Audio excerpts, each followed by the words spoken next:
আজকে আমরা যে আলোচনা করব সেটা গুরুত্বপূর্ণ। কেন? তার কারণ আমাদের এখনো স্মৃতিতে দগদগে ক্ষত হয়ে রয়েছে 22শে এপ্রিলের পেহেলগাঁওয়ের হামলা। আর এই পেহেলগাঁওয়ের হামলা নিয়ে যখন আমরা তত্ত্ব অনুসন্ধান করতে বসলাম, একদিনের মধ্যেই আমাদের কাছে খবর চলে আসলো ঠিক কথাটা বলা ঠিক নয়, বরঞ্চ দায়িত্ব কাঁধে তুলে নিল, যেটা আমরা মূলত দেখি ঘটনার পর, তার নাম হচ্ছে টিআরএফ। টিআরএফ একটি জঙ্গি সংগঠন, আর এই টিআরএফ এর ফুল ফর্ম হচ্ছে দ্য রেজিস্ট্যান্স ফ্রন্ট। এই রেজিস্ট্যান্স ফ্রন্ট নামটা শুনে আপনাদের প্রথমে খটকা লেগেছিল, নতুন মনে হয়েছিল। আপনাদের চেনা নামগুলো, যেগুলো হিজবুল মুজাহিদিন, লস্কর-ই তৈবা, ইন্ডিয়ান মুজাহিদিন, এই নামগুলোর মধ্যে নয়। তার যখন আরও বিশ্লেষণে আমরা গেলাম, দেখলাম যে অ্যাকচুয়ালি টিআরএফ অর্থাৎ দ্য রেজিস্ট্যান্স ফ্রন্ট, এরা এলটিইরই একটা সোর্স, একটা আউটসোর্স, যারা কাশ্মীর অঞ্চলে কাজ করছেন।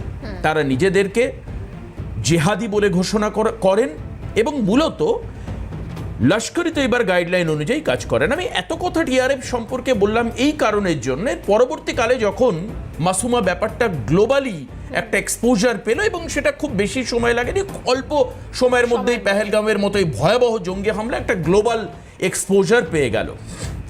এবং তখন দেখা গেল যে আমেরিকাও কিন্তু এর তীব্র নিন্দা করলো, সঙ্গে পাশ্চাত্যের একাধিক দেশ, সঙ্গে প্রাচ্যের একাধিক দেশের তীব্র নিন্দা করলেন। বিশ্বের বহু দেশ থেকে এর নিন্দাজনক প্রস্তাব বা নিন্দাজনক অ্যাপ্রোচ এগুলো আমাদের কাছে আসতে শুরু করলো।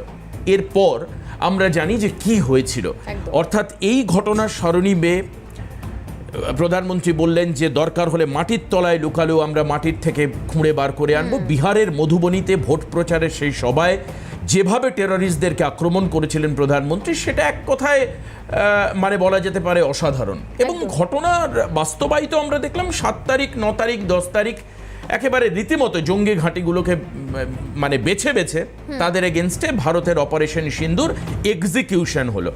কিন্তু শাহানা, আজকে আমরা কেন এই অনুষ্ঠান করছি তার কারণ, মাসুমা, কেন মাসুমা আমরা করছি আজকের এই অনুষ্ঠান, তার সব থেকে বড় কারণ হচ্ছে এই টিআরএফকেই আজকে গ্লোবাল একটা টেররিস্ট অর্গানাইজেশন, অর্থাৎ আমি আপনাদের আরো ক্লিয়ার বলছি, সেটা হচ্ছে যে এফটিও অর্থাৎ ফরেন টেররিস্ট অর্গানাইজেশন এবং স্পেশালি ডেজিগনেটেড গ্লোবাল টেররিস্ট অর্থাৎ এসডিজিটি, এই ঘোষণা করা হলো আমেরিকার তরফে। এই ঘোষণা কতটা গুরুত্বপূর্ণ এবং তার প্রভাব ভারত আমেরিকার সম্পর্ক বা পাকিস্তানের সঙ্গে কিভাবে পড়বে, সেটাই আজকের আলোচনা। তবে আমেরিকার যে ঘোষণা, সেই ঘোষণাকে ইতিমধ্যে স্বাগত জানিয়েছে ভারত। এবং 22 এপ্রিলের যে ঘটনা, এবং শুরুতেই তুমি বললে যে পেহেলগাঁওয়ের যে জঙ্গি হামলা, যে ঘটনায় এই টিআরএফ যুক্ত, সেই বিষয়টা সামনে এসেছিল। তবে সেই টিআরএফকে এবার টিআরএফের বিরুদ্ধে ব্যবস্থা গ্রহণ, পাশাপাশি টিআরএফ পাকিস্তানে অবস্থিত লস্কর-ই তৈবা শাখা সংগঠন, এই পেহেলগাঁওয়ে হামলার দায় স্বীকার করেছে এই টিআরএফ। তবে এখানে গিয়ে দেবাশিস, আরও একটা বিষয়, ইতিমধ্যেই অনেকগুলো বিষয় সামনে আসছিল। যখন ভারত পাকিস্তান সংঘর্ষ বিরতি করার কথা বারংবার উঠে আসছিল, তখন আমেরিকার মধ্যস্থতা করার বিষয়টাও সামনে এসেছে। এবং ডোনাল্ড ট্রাম্প, তিনি একটা বিষয় বলেছিলেন যে তিনি যেহেতু মধ্যস্থতা করেছেন, তার অনুরোধেই নাকি ভারত পাকিস্তান সমঝে গিয়েছে। মাথায় রাখতে হবে মাসুমা, ডোনাল্ড ট্রাম্পের এই বক্তব্য, মানে আমেরিকান কোনো প্রেসিডেন্টের বক্তব্য, ভারতের বিদেশ মন্ত্রক প্রেস কনফারেন্স করে বলছে যে এরকম কিছু হয়নি, এটাও কিন্তু ইতিহাসে আমরা আগে খুব একটা দেখিনি। একেবারে বিদেশ মন্ত্রক থেকে প্রেস কনফারেন্স করে আমার আজও মনে আছে রণধীর জয়সওয়াল, তিনি খুব পরিষ্কার বললেন যে না, এরকম কোনো ঘটনাই ঘটেনি। অর্থাৎ আমেরিকা বলছিল যে ব্যবসায়ী সম্পর্কের কথা মাথায় রেখে, অর্থাৎ বিজনেস রিলেশনশিপের কথা মাথায় রেখে তারাই নাকি মধ্যস্থতা করেছে এবং একটা পরমাণু হামলা থেকে পৃথিবীকে বাঁচিয়ে দিল। আমেরিকার এই যে অন্তর্ভুক্তি, সেটা ভারতের বিদেশ মন্ত্রকের সচিব রণধীর জয়সওয়াল প্রেস করে বলেছিলেন। এবং আমার মনে হয় এটা প্রথম যে ভারত প্রেস করে আমেরিকান প্রেসিডেন্টের বক্তব্যকে মানে অ্যাকচুয়ালি কন্ডেম করলো। এটা প্রথম আমার মনে হয়। একেবারে দেবাশিস, সেখান থেকে আমরা আলোচনায় যাওয়ার চেষ্টা করবো। এই মুহূর্তে অবসরপ্রাপ্ত সেনাকর্তা কর্নেল দীপ্তাংশু চৌধুরী রয়েছেন আমাদের সঙ্গে। কর্নেল চৌধুরী, যে বিষয়টা জানতে চাইবো যে পাকিস্তান আমেরিকার সম্পর্ক নিয়ে একটা টানাপোড়েন, একাধিক প্রশ্ন উঠেছিল, যেখানে আমেরিকা বলছিল যে তারা মধ্যস্থতা করেছে, বাণিজ্য চুক্তি পরবর্তীতে করবে না, সেই অনুরোধ সত্ত্বে ভারত রাজি হচ্ছে।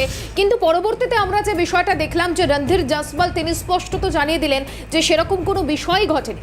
আর এক্ষেত্রে যখন টিআরএফকে বিদেশি জঙ্গি সংগঠন হিসেবে ঘোষণা করা হচ্ছে, আমেরিকার এই ভূমিকাকে কিভাবে দেখছেন?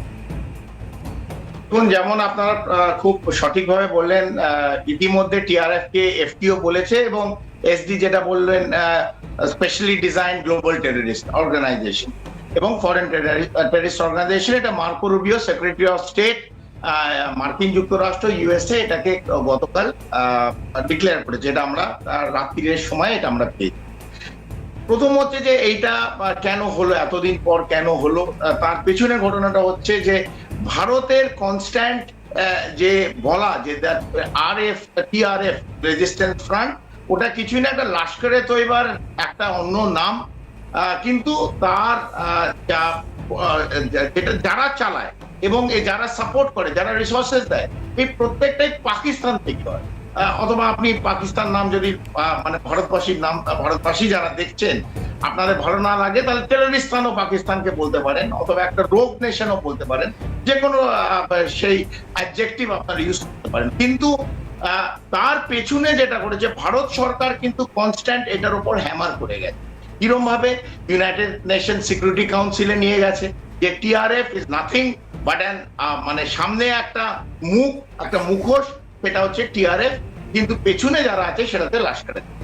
একই কথা মার্কো রুবিওকে যখন আমাদের বিদেশ মন্ত্রী অথবা বিদেশ মন্ত্রক বারবার বলেছে, এবং আমাদের জয়শঙ্করজি যখন গেছিল মার্কো রুবিওর সঙ্গে, যখন ওনার মিটিং হলো ইউনাইটেড কোয়াদের, যখন ইনভিটেশন দিতে গেল এবং তার সঙ্গে একটা দীর্ঘ সময় মিটিং হলো উইথ ডকুমেন্টস, কিন্তু মার্কো রুবিও এবং অন্যান্য যে অফিসিয়াল ছিল, পেন্টাগন, এফবিআই, তুলসী গাবার্ড যিনি ছিলেন, এদের প্রত্যেকের সামনে মিটিং এ কিন্তু আমরা উইথ এভিডেন্স, কোঅপারেটিভ এভিডেন্স কিন্তু রাখা হয়েছে। এবং তারপরে যে বিভিন্ন জায়গায় 22টা দেশে কিন্তু ভারতের তরফ থেকে প্রধানমন্ত্রীজি বিভিন্ন জায়গায় যে যারা গেল এই বার্তা নিয়ে, এই সন্দেশ নিয়ে যে কি হয়েছিল অ্যাকচুয়ালি, অপারেশন সিন্দুর কেন ভারতবর্ষকে এটা করতে হলো, এবং এই যে আপনারা যেটা বললেন 7 তারিখ ভোর রাত্রি যে 9টা যে টেররিস্ট লঞ্চ প্যাড এবং তাদের যে জঙ্গি হেডকোয়ার্টার, সে মুরুদকে হোক ভাওয়ালপুর হোক, যেটাকে গুড়িয়ে দেওয়া হলো, সেই সমস্ত উইথ এভিডেন্স ছবি নিয়ে যখন এই 22টা বিভিন্ন রাষ্ট্রে আমাদের বিভিন্ন গ্রুপরা, এমপিদের group, member of parliament, eminent personalities, তারা যখন গেল এবং প্রেজেন্ট করলো, তার সাথে সাথে আমাদের বিদেশ মন্ত্রক কিন্তু একইভাবে মার্কিন যুক্তরাষ্ট্র এবং ইউনাইটেড নেশনস সিকিউরিটি কাউন্সিল, সেখানেও কিন্তু এটাকে প্রেজেন্ট করা হলো। এবং আজকে আমরা দেখলাম তার ফলাফল যে মার্কো রুবিও নিজে এটাকে কালকে সবার প্রেস ব্রিফিং করলেন, এবং এটাতে একটাই ভালো হলো যে টিআরএফ হয়তো ওরা আবার নাম চেঞ্জ করে দেবে টিআরএফ নামটা, কারণ আলটিমেটলি আমরা জানি যে এই যে ড্রাগন অথবা অক্টোপাস, তার যে মাথা, সেটা এই সংস্থাগুলো না, সেই মাথা আজকের দিনে মাথা হচ্ছে আসিম মনির, মোল্লা মনির। আপনি যখন কর্নেল দীপ্তাংশু, আপনি যখন এই আসিফ মুনিরের কথা বলছেন, আমার এখানে প্রশ্ন হচ্ছে যে অপারেশন সিন্দুরের পরে আমরা দেখতে পেলাম যে তিনি আমেরিকায় গেলেন, প্রেসিডেন্টের সঙ্গে, ডোনাল্ড ট্রাম্পের সঙ্গে তিনি দেখাও করলেন। আমার কথা হচ্ছে যে সেখানে কেন তিনি গেছিলেন বা কি কারণে গেছিলেন, বা আরেকটা খবর আমি বলি যে এর মধ্যেই সংবাদ মাধ্যম দেখাচ্ছিল যে পাকিস্তানি প্রেস দাবি করছে যে সেপ্টেম্বরে, অর্থাৎ কামিং সেপ্টেম্বরে ইন 2025 ডোনাল্ড ট্রাম্প পাকিস্তানে যাচ্ছেন, যদিও সেই বক্তব্যকে অস্বীকার করছে হোয়াইট হাউস, এবং তারা বলছেন যে এর মধ্যে কোনো প্ল্যান নেই। তারা এনআই সংবাদ সংস্থাকে জানাচ্ছে যে তাদের এর মধ্যেই কোনো ফরেন ট্রিপের কোনো প্ল্যান নেই। তার মানে কি তাহলে ক্রমাগত পাকিস্তান আমেরিকাকে পাশে পাওয়ার চেষ্টা করছে, এবং কেন করছে তাহলে? আপনি একদম সঠিক এই জিনিসটা বিশ্লেষণ করলেন। আমেরিকায় প্রেসিডেন্ট ট্রাম্প একটি রাষ্ট্রের রাষ্ট্রপতিকে ডাকলো না, তার প্রধানমন্ত্রীকে ডাকলো না, ডাকলো কাকে? তিনি তখন একটা সামরিক বাহিনীর চিফ, একটা আর্মি চিফ, তাকে ডাকলো মধ্যাহ্ন ভোজের জন্য। এটা কিন্তু একটা ভেরি ইম্পর্টেন্ট একটা হয়েছে ঘটনা, যেটাকে কিন্তু আমরা এটাকে মধ্যে ফোকাল পয়েন্ট রাখতে হবে। একটা রাষ্ট্রের আর্মি চিফকে, সে পরে নিজে সেলফ অ্যাপয়েন্টেড ফিল্ড মার্শাল হয়েছে, তাকে মধ্যাহ্নভোজের জন্য একটা কে ডাকছে? পৃথিবীর সবচেয়ে পাওয়ারফুল একটি রাষ্ট্র, তার রাষ্ট্রপতি প্রেসিডেন্ট ট্রাম্প মধ্যাহ্নভোজের জন্য ডাকছে। তো এর মধ্যে নিশ্চিত ভাবে শুধু বিরিয়ানি আর কাবাব খাওয়াতে ডাকিনি, এর মধ্যে অনেক আলোচনা হয়েছে। এবং আমরা জানি পাকিস্তান যাই হোক, আমরা সামনে আগে হয়তো টিআরএফ কে ব্যান করে দিয়েছে, গ্লোবাল টেররিস্ট অর্গানাইজেশন বলে, ডেজিগনেটেড গ্লোবাল টেররিস্ট অর্গানাইজেশন বলেছে। হ্যাঁ, নিশ্চিতভাবে ভালো, কারণ এটা ভারতের একটা প্রয়াস ছিল। কিন্তু Pakistan is still the most trusted ally of United States of America. এটাকে আমাদের মানতে হবে। আজকে যে করে দিল, তার মানে যে একটা মার্কিন যুক্তরাষ্ট্র পাকিস্তানের মধ্যে একটা অনেক বিভেদ আছে অথবা ফারাক আছে, না, এরকম নয়। এই মধ্য এশিয়া, ওয়েস্ট এশিয়া অথবা সাউথ ইস্ট এশিয়া, পাকিস্তানের যে স্ট্র্যাটেজিক জিওগ্রাফিক্যাল পজিশন, সেটা কিন্তু মার্কিন যুক্তরাষ্ট্র ইউজ করবে। এবং আমরা দেখেছি যখন আফগানিস্তানের উপর লড়াই চলছিল, বিগত 20 বছর 4টে প্রেসিডেন্ট চেঞ্জ হয়েছে, কিন্তু পাকিস্তান চেঞ্জ হয়নি। পাকিস্তান প্রথম দিন থেকে শেষ দিন অবধি was an ally of United States of America.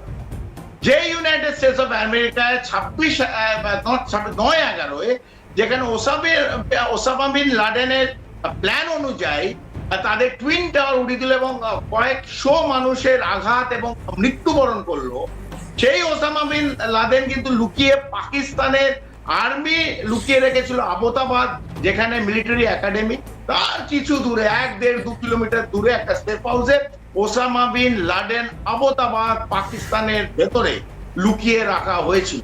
তাকে শেষ অবধি খুঁজে বার করলো মার্কিন যুক্তরাষ্ট্র, মারলো এবং প্যাসিফিক ওশানে তার দেহ ফেলে দেওয়া হলো। কিন্তু এইখানে একটা মানে এদের রিলেশনটা বুঝতে হবে। ওই টম এন্ড জেরির মতো রিলেশন, আমরা ডিজনি ওয়ার্ল্ডে টম এন্ড জেরি দেখি, টম এন্ড জেরির মতো রিলেশন ইউজ করবে, তাদের ইউজ করবে। এবং যখন দরকার, সেটা আফগানিস্তানের লড়াই, এখন ভারতের দিকে মুখ ঘুরেছে সেই আইএসআই, মার্কিন যুক্তরাষ্ট্র জানে। এখান থেকে যেহেতু পাকিস্তান এবং আমেরিকার ঠিক সম্পর্কের সমীকরণটা কোন জায়গায় সেটা আমরা বোঝার চেষ্টা করছি।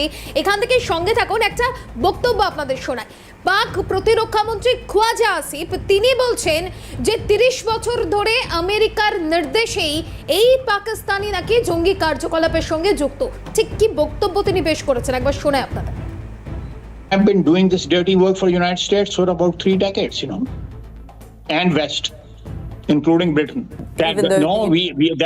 That was a mistake, and we suffered for that. And that is why you are saying this to me. If we had not joined the war against Soviet Union and later on the war after 9/11, this Pakistan's track record, was not, unimpeachable. বেশ, আমরা এই মুহূর্তে একটা বিরতি নিচ্ছি। বিরতির পর আবারও কর্নেল চৌধুরীর কাছে আসব। আজকের বাদবাকি আরও বেশ কিছু প্রশ্নে পাকিস্তান এবং আমেরিকার অবস্থান, এই যে একটা ধোঁয়াশাচ্ছন্ন, অর্থাৎ একটা ক্লাউডি রিলেশনশিপ, এটা নিয়ে আলোচনা করব। সঙ্গে থাকুন। ফিরে আসলাম জিরো আওয়ারে, আমি এবং মাসুমার সঙ্গে রয়েছি, সঙ্গে কর্নেল দীপ্তাংশু চৌধুরী আমাদের সঙ্গে রয়েছেন।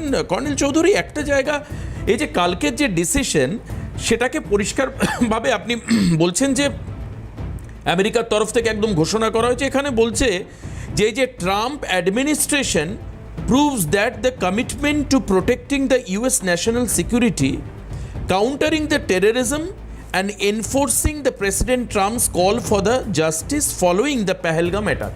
অর্থাৎ পেহেলগাম অ্যাটাকের সঙ্গে মেন্টালি ভারতের পাশে আমেরিকা রয়েছে। একদিকে ভারতকে সন্তুষ্ট রাখবার চেষ্টা, একদিকে টিআরএফকে বিদেশি জঙ্গি সংগঠন হিসাবে ঘোষণা করা বা যেগুলো ঘোষণা করার করছে, আবার অন্যদিকে অদ্ভুতভাবে পাকিস্তানের সঙ্গে একটা রিলেশন কিন্তু রেখে যাচ্ছে। এই যে যাকে আমরা এক কথায় বাংলায় দ্বিচারিতা বলতে পারি, মানে ডবল কার্ড গেম, এটা কেন, মানে এর পেছনে আমি জানতে চাইছি কর্নেল চৌধুরী, এর পেছনে স্ট্যাটিস্টিক্সটা কি বা স্ট্র্যাটেজিটা কি? শুধুমাত্র অস্ত্র বিক্রি করা নাকি আর অন্য কিছু? প্রথম আপনি যেটা দিয়ে শেষ করলেন ওটা দিয়ে আমি শুরু করি, যে ভারত 140 কোটির দেশ।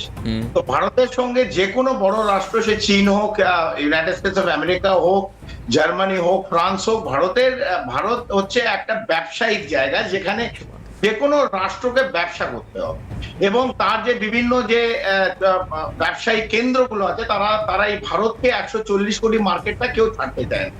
এবং সরকারিভাবে আমরা যেভাবে অস্ত্র শস্ত্র কিনি এবং যদিও আমাদের অনেকটাই এখন নিজেরাই তৈরি করি, মেক ইন ইন্ডিয়া যে নতুন স্কিম প্রধানমন্ত্রী যেটা করেছে অনেকটা হয়তো নিজেরাই করছি, তবে এখনো আমরা নির্ভরশীল অনেক রাষ্ট্র যারা technologically much more advance like France, Germany অথবা রাশিয়া, ইউনাইটেড স্টেটস, তাদের থেকে আমরা ইসরায়েল, তাদের থেকে আমরা এখনো অস্ত্র, অ্যামিনেশন এবং বিভিন্ন রকম যে টেকনোলজিক্যাল অ্যাডভান্স যেটা আমাদের মিলিটারি ওয়ারফেয়ারে লাগে, ওয়েপেনাইজ করা হয়, সেখানে আমাদের এখনো কিনতে হয়। তো ভারত সেই জায়গা থেকে একটা বিরাট মার্কেট, সেই মার্কেটের কেউ ছাড়তে চায় না, সেটা মার্কিন যুক্তরাষ্ট্র হোক, রাশিয়া হোক, জার্মানি হোক, ফ্রান্স হোক, কেউ ছাড়তে চায় না। এটা হচ্ছে এক। দ্বিতীয় আপনার প্রশ্ন আসি, ভারত যেভাবে ইকোনমিক মাইট এই দক্ষিণ এবং দক্ষিণ পূর্ব এশিয়ায় চায়নার সাথে সাথে লড়ে এগোচ্ছে, সেটাও মার্কিন যুক্তরাষ্ট্র একভাবে পছন্দ করে না। এবং ভারতের সাথে রাশিয়ার মিলমিলাপ, লম্বা ট্রাস্টেড অ্যালাই, সেটাও মার্কিন যুক্তরাষ্ট্রের কাছে একটা কাঁটা বলতে পারেন অথবা কোয়েশ্চেন মার্ক। কিন্তু অনেক সময় আমাদের কারণ ফরেন পলিসি, ফরেন ডিপ্লোম্যাসিতে nobody is a permanent friend and nobody is a permanent enemy. তো ভারত শান্তিশীল, প্রগতিশীল দেশ, সেখানে শান্তিপ্রিয়, আমরা ভালোবাসি না যে যারা আমাদের নেবার তাদের সঙ্গে একটা বন্ধুত্ব সৌহার্দ্যপূর্ণ রিলেশনশিপ। বাংলাদেশ দীর্ঘদিন 53 বছর আমাদের সঙ্গে একটা ভালো রিলেশন ছিল, বিগত 11-12 মাস সেটাও একমাত্র আমরা যখন জিনিসগুলো আপনার বললেন যে ধোঁয়াশা যখন অনেকটা সরে যাচ্ছে, কুয়াশা সরে যাচ্ছে, এই কুয়াশা যখন সরে গেল, দেখা গেল এর পেছনে এই যে অভ্যুত্থান, মৌলবাদীদের অভ্যুত্থান, ওটা কোনো ছাত্র অভ্যুত্থান ছিল না, ওটা একটা মিথ্যে অ্যালিবাই রেখে সেই অভ্যুত্থানটা হয়েছিল। এই জঙ্গিদের অভ্যুত্থান অথবা মৌলবাদীর অভ্যুত্থানের ওপর প্যারাশুট করে মার্কিন যুক্তরাষ্ট্র, তখন ট্রাম্প আসেননি, তো ডেমোক্র্যাটরা একজনকে বসিয়ে দিল, তার নিজের লোক, তার নাম মোহাম্মদ ইউনিস। এবং মোহাম্মদ ইউনিসের সঙ্গে আমরা বিগত 11-12 মাস দেখলাম কিরম ভাবে রিলেশন খারাপ হচ্ছে। এবং আপনি বলতে পারবেন যে ট্রাম্প এসছে কেন, তারপর মানে ওদের টেনে ধরেনি। ট্রাম্পের এই যে ফরেন ডক্টরিন যেটা থাকে কোনো দেশের, রাতারাতি সেই ডক্টরিন যেই আসুক, যে বাইডেন হোক, প্রেসিডেন্ট ট্রাম্প হোক, অথবা ট্রাম্পের পর জেডি ভান্স আসতে পারে, অথবা যে কেউ আসতে পারে, যেই আসুক, রাতারাতি কোনো ডক্টরিন চেঞ্জ হবে না। মার্কিন যুক্তরাষ্ট্র একইভাবে বাংলাদেশের যে ভূমি, বায়ু, জল তিনটে ইউজ করবে ভারতের বিরুদ্ধে, ওইদিকে চীনের বিরুদ্ধে। তো দক্ষিণ পূর্ব যে ব্যালেন্সটা চীন এবং ভারত করে রেখেছে, যেখানে কোনো ঝগড়া নেই, যেখানে কোনো, সেটা কিন্তু আমরা ইদানিং আরো আগে দেখবো, ধরুন আরো 5 মাস, 3 মাসও হতে পারে, আমরা ভবিষ্যৎবাণী করতে পারি না 1 বছর, তবে হবে নিশ্চিত যে এই জায়গাটাও কিন্তু একটা একইভাবে যেরকম আমরা ভারতের পশ্চিমে দেখেছি যে পাকিস্তান বারবার অ্যাটাক করেছে টু ব্লিড ইন্ডিয়া বাই 1000 কাজ, একইভাবে পূর্ব এবং উত্তর পূর্ব 7টে রাজ্য এই বর্ডার, ইন্টারন্যাশনাল বর্ডার, আমাদের লাইন অফ কন্ট্রোল নেই, ইন্টারন্যাশনাল বর্ডার, এখানেও কিন্তু 4076 কিলোমিটার এই বাংলাদেশে যে দীর্ঘ বর্ডার আমাদের সঙ্গে আছে, এখানেও কিন্তু অশান্তি আমরা দেখতে পারবো। অশান্তি আমরা মায়ানমার, মণিপুরের যে বর্ডার, মায়ানমারের যতগুলো বর্ডার ভারতের সঙ্গে, সেখানেও কিন্তু দেখতে পারবো, এবং ইদানিং আমরা নিশ্চিতভাবে দেখতে পারবো। একেবারেই হয়তোবা এই ভারতবর্ষের ক্রমাগত উন্নতিকে আটকানোর জন্য একটা বহির্দেশীয় প্রয়াস হতে পারে, মানে ইটস লাইক এ স্ট্র্যাটেজি, যেটা হতে পারে হয়তোবা। অনেক ধন্যবাদ, আমাদের হাতে আর সময় নেই। কর্নেল দীপ্তাংশু চৌধুরী, আপনাকে অনেক ধন্যবাদ। একেবারে। আর এই পরিস্থিতিতে যখন বারংবার পাকিস্তানের বিভিন্ন পরিকল্পনা, আমেরিকাকে কাছে টানার পরিকল্পনা, যে পরিকল্পনাগুলো একটার পর একটা সামনে আসছে, এই পরিস্থিতিতে আমেরিকার সিদ্ধান্ত, আমেরিকার ঘোষণাতে কি আরো বিপাকে পড়তে চলেছে পাকিস্তান? এই প্রশ্নই থাকলো।